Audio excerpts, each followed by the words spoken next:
పోసి ఇచ్చినాకనే మీ అభ్యర్థి అండి అన్నది జగమెరిగిన సత్యం. ఇంకేమైనా అందులో రామలింగాలు ఏమైనా ఉన్నాయా?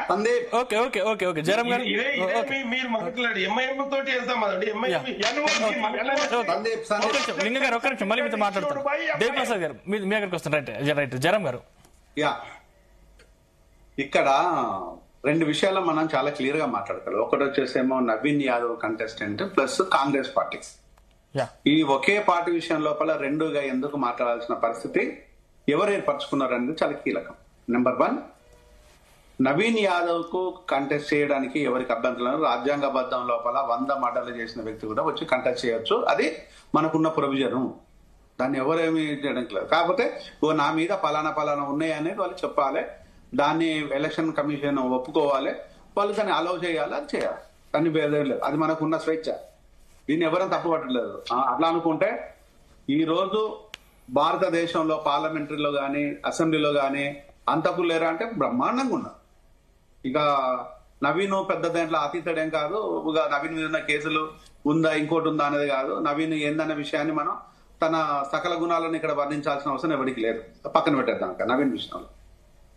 మరొక అంశం వచ్చేసి కాంగ్రెస్ కుండే ఉండదంటే ఇలాంటి క్యాండిడేట్ మీరు పెట్టుకొని మీ దేశానికి, రాష్ట్రానికి, ప్రజలకు ఏం మెసేజ్ ఇస్తారని మాలాంటి వాళ్ళని అడుగుతాం. మాకు ఆ రైట్ ఉంది. రాజకీయ పార్టీలు అడగచ్చు, అడగకపోవచ్చు. రాజకీయ పార్టీలు అడిగితే రాజకీయమై ఉండొచ్చు. కానీ మేమైతే రాజకీయ నాయకులం కాదు కాబట్టి, మేము రాజకీయాలలో లేము కాబట్టి మేము అడిగే రైట్ ఉంది. అంటే క్యాండిడేటే దొరకటం లేదా మీకు? క్యాండిడేట్ కు తప్పనిసరి మేము ఆ క్యాండిడేట్ కావాల్సిన పరిస్థితికి నెట్టివేయబడ్డారా అనేది ఒక అంశం.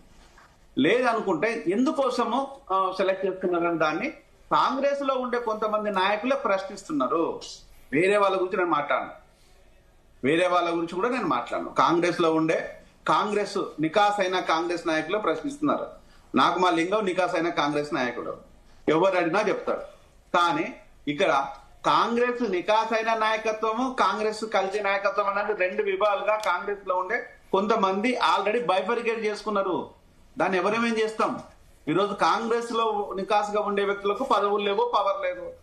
కాంగ్రెస్ ఇతర వ్యక్తులు కాంగ్రెస్ లోకి వచ్చిన వ్యక్తుల దగ్గరనే పవర్ ఉంది, పైసలు ఉన్నది, ప్రభుత్వం ఉంది అనే విషయాన్ని అందరికి తెలిసిన విషయం. దీనికి పెద్దగా నేను చెప్పాల్సిన పని ఏం లేదు. ఈ విషయాన్ని కూడా పక్కన పెట్టేద్దాం.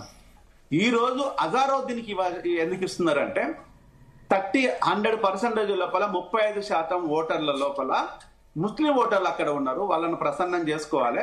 ముస్లింలకు మేము అండా కొండ దండ అని చెప్పుకోవడానికి అజారుద్దీన్ చూపించుకోవాలి. ఇదొక అంశము, తెర మీద కనిపించే అంశం.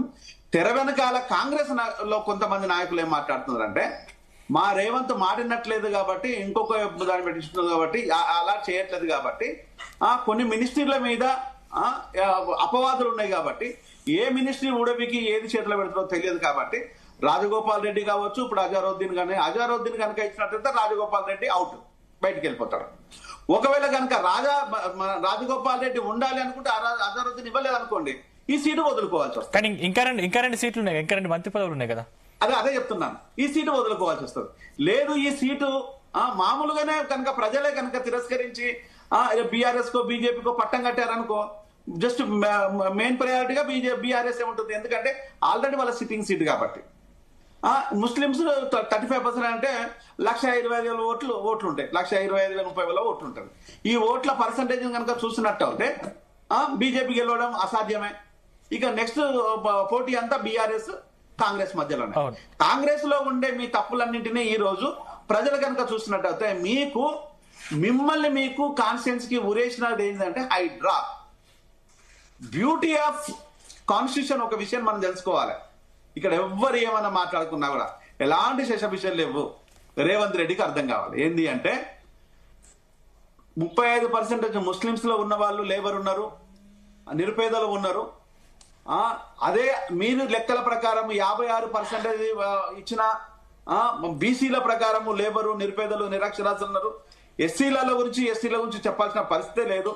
ఓవరాల్ గా అక్కడ ఉన్నది 10-15% మాత్రమే అరిస్టోక్రాటిక్ ఫ్యామిలీస్, ఉన్నత వర్గాలు, ఇంకా మిడిల్ క్లాస్ ఫ్యామిలీస్ అనుకుందాం. ఈ 15% ఎట్లాగో వచ్చి ఓట్లేసే బ్యాచ్ ఏం కాదు ఇది. ఓట్లు వేయాల్సింది ఎవరు? నిరక్షరాస్యులు, నిరుపేదలు. వీళ్ళంతా ఎక్కడ పనిచేస్తారంటే మళ్ళా ఉన్నత కుటుంబాల మధ్యలో కులాల గురించి మాట్లాడతారు. కుటుంబాలు అక్కడ మాదిగోడు కూడా బలిసిన వాళ్ళే ఉన్నారు, మాలోడు కూడా ఉన్నాడు, కమ్మరోడు ఉన్నాడు, కుమారి ఉన్నాడు, వెలమ బాపన బ్యాచ్ తో పాటు వీళ్ళు కూడా ఉన్నారు. నేను వీళ్ళనే వెనకేసుకు రావటం లేదు, వీళ్ళు కూడా ఉన్నారు. అంటే ఈ రోజు ఈ బలిసిన వాళ్ళు ఇళ్లలో పోయేటోళ్ళు, పనిచేసేటోళ్ళు పేదోళ్ళు. మరి ఈ బ్యూటీ అని చెప్పాలా, 5 సంవత్సరాలుగా మీ కొంపలలోకి వచ్చి మీ పాకి పని చేసి, మీ ఇంటి పని చేసి, మీ కుటుంబం లోపల మమేకమైన కుటుంబాల లోపల చచ్చిపోతున్నా కూడా పట్టించుకొని మీరు మీ బతుకుల కోసము, మీ భవిష్యత్తు కోసము, మీ దోపిడీ కోసము మీరు వాళ్ళ కాళ్ళ దగ్గరికి పోయి మోకరిల్లాల్సిన పరిస్థితి రాజ్యాంగం పట్టుకొచ్చింది. దానికి సిగ్గుపడండి, దానికి సిగ్గుపడండి. ఈ రోజు విద్యా వైద్యము పూర్తిగా నిర్వీర్యం చేస్తున్నారు. గవర్నమెంట్ కాలేజీ లేకపోవడము, గవర్నమెంట్ స్కూల్ ప్రాపర్ గా లేకపోవడము, గవర్నమెంట్ డిగ్రీ కాలేజ్ లేకపోవడం, గవర్నమెంట్ పీజీ కాలేజ్ లేకపోవడం. అంటే మీరు చెప్పినవన్నీ ఈ ఎన్నికల్లో ప్రభావితం చేసే అవకాశం ఉందా జయరాం గారు? ఎస్ కంపల్సరీ చేస్తాయి. ఈ రోజు తాగుబోతులను తయారు చేస్తున్నాడు రేవంత్ రెడ్డి.